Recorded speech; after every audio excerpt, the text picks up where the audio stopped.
कुमार उज्जवल, कुमार उज्जवल, धन्यवाद अध्यक्ष महोदय। कुमार उज्जवल, धन्यवाद अध्यक्ष महोदय। अध्यक्ष महोदय, एक लिखित दे दीजिए, लिखित। ठीक, लिखित भिजवा दो। ठीक ठीक ठीक है भाई, उनको समझने दीजिए। नवीन जी, आपका विषय उन्होंने क्षेत्र के अंतर्गत टंडवा एक प्रखंड है और वो टंडवा प्रखंड सीसीएल का प्रखंड है महोदय। वहां पर कोयला का उत्पादन बड़े पैमाने पे होता है, लेकिन कोयले की ढुलाई और एशपोर्ट की ढुलाई के कारण वहां पर प्रदूषण भी हो रहा है और साथ ही साथ वहां पर कोल वाहनों का जो परिचालन होता है महोदय, उससे जान माल की बहुत क्षति हो रही है। और एक आंकड़ा आया है कि अभी तक लगभग 1500 राहगीरों की मृत्यु हो चुकी है। महोदय, मेरा यही आग्रह था सरकार से कि वहां पर वहां पर 4 लेन सड़क बनाया जाए और दूसरी बात है कि वहां पर ट्रैफिक रूल्स को फॉलो करने के लिए नियम बनाया जाए।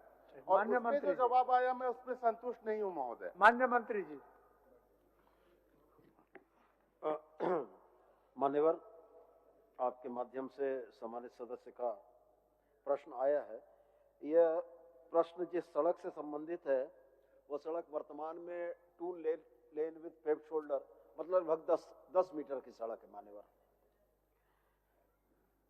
ट्रैफिक सेंसस में ट्रैफिक डेंसिटी और उस पर परिचालनों के आधार पर सड़कों के लेन ऑगमेंटेशन के काम होते हैं।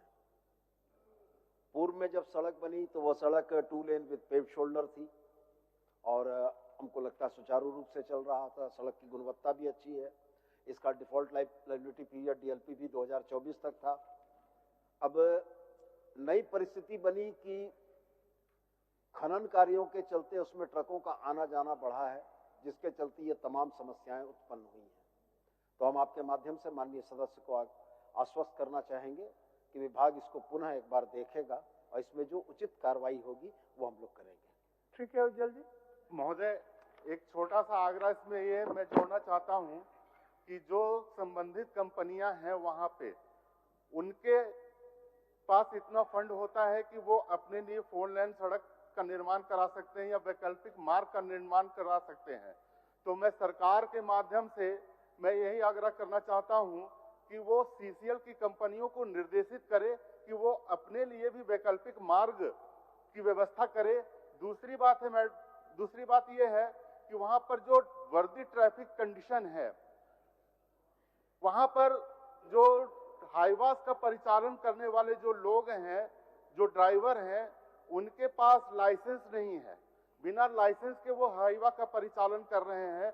मेरा आग्रह सरकार से यही है कि सरकार लाइसेंस जांच करवाए। जिनके पास लाइसेंस है वो हाईवा का परिचालन करे, जिसके पास लाइसेंस नहीं है वो हाईवा का परिचालन नहीं करे। दूसरी बात यह है कि हाईवा का स्पीड लिमिटेशन होना चाहिए महोदय। मैं सरकार से यही आग्रह करता हूं। विभाग परिवहन का भी है। माननीय सदस्य ने भावनाओं को जो प्रेषित किया है, रह गया सवाल की ट्रैफिक की व्यवस्था का सुचारू अनुपालन कराने के लिए जो बातें वो कह रहे हैं वो संबंधित विभाग माने पुलिस विभाग तक प्रेषित कर दी जाएगी, डीटीओ तक प्रेषित कर दी जाएगी कि उस क्षेत्र में चल रहे हाईवा के जो ड्राइवर्स हैं उनके पास विधि सम्मत लाइसेंस है अथवा नहीं है। ठीक है। और एक चीज माननीय सदस्य को और हम आश्वस्त कर देना चाहते हैं कि झारखंड सेंट्रल कॉरिडोर जो रांची से बगड़ा मोड़ तक जाएगा, इसके डीपीआर सूत्रण का कार्य जारी है और सेंट्रल कॉरिडोर बन जाने के बाद हमको लगता है कि आपकी जो शंकाएं, जो भी आपकी परेशानी उस क्षेत्र की है, इसका एक बार समेकित निदान हो जाएगा। तब तक माननीय सदस्य ने जो सूचनाएं दी हैं संबंधित विभागों को हम लोग प्रेषित करते हैं। ठीक ठीक महोदय, शून्यकाल।